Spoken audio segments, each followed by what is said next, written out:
Everyone, মনসুই ব্লগে তোমাদের সকলকে স্বাগত জানাই। তো আমি হাওড়া টু ঘাটশিলা টু দীঘা স্টোরির পার্ট 3 নিয়ে চলে এসেছি।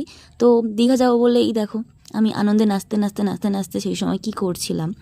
আর যে শুভি আছে, শুভির মাথা খারাপ হয়ে গেছিলো, কারণ আমি বলেছিলাম আমি দীঘা যাব, কারণ আমার ঘাটশিলা ভালো লাগছে না।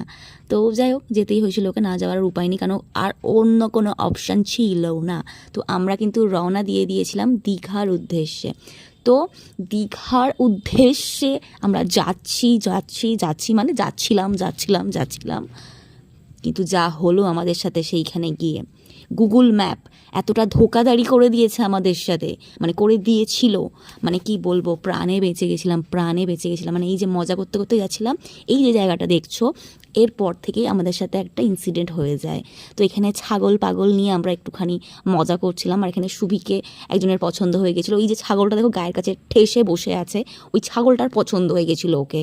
হ্যাঁ, আর ওই ছাগলটা কিন্তু মেয়ে ছাগল ছিল, মানে মাদি ছাগল ছিল, ওকে খুব পছন্দ হয়ে গেছিলো। তো হঠাৎই বৃষ্টির কারণে আমরা ওয়েট করছিলাম। তো সেখানেই হচ্ছে শুভির একটা নতুন নতুন গার্লফ্রেন্ড এসে বলছিল যে আমাকে একটুখানি গার্লফ্রেন্ড বানাবে প্লিজ। তো এইসব কথা শুনে আমি তারপরে চলে যাই। ওই ছাগলটাই মনে হয়, মানে কি বলবো, আমাকে অভিশাপ দেওয়ার পরে মনে হয় এইসব আমাদের সাথে হয়েছিল। এই যে রাস্তাটা দেখছো, এটা অ্যাকচুয়ালি রাস্তা নয়, এটা একটা পুরোটা নদী। এই দেখো, উল্টে পড়ে গেছিলাম পুরো ওই ছাগলের অভিশাপে, ওই মাদি ছাগলের অভিশাপে দুজনে উল্টে পড়ে যাই।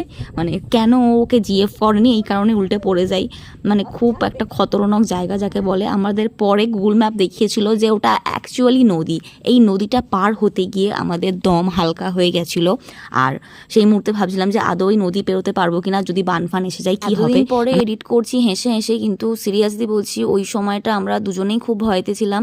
আর পুরো 45 মিনিট সময় লেগেছিল আমাদেরকে, মানে আমাদের এই নদীটা পারাপার হতে।